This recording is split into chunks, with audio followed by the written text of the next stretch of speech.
So boom, freshness, new G87 M2. This one's going to be having a fully compliant exhaust system from the OPF's back. So I'm going to get it off this ramp, get it on my ramp, get it stripped down, get the valves out of it, and then start building some bits. Let's get to it.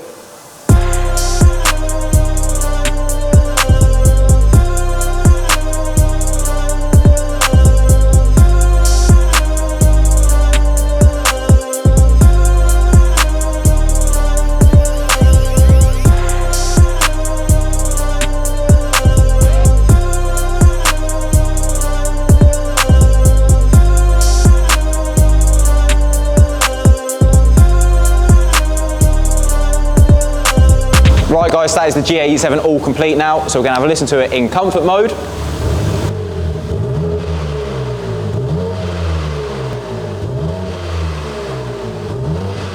Now we're going to have valves open M2 mode.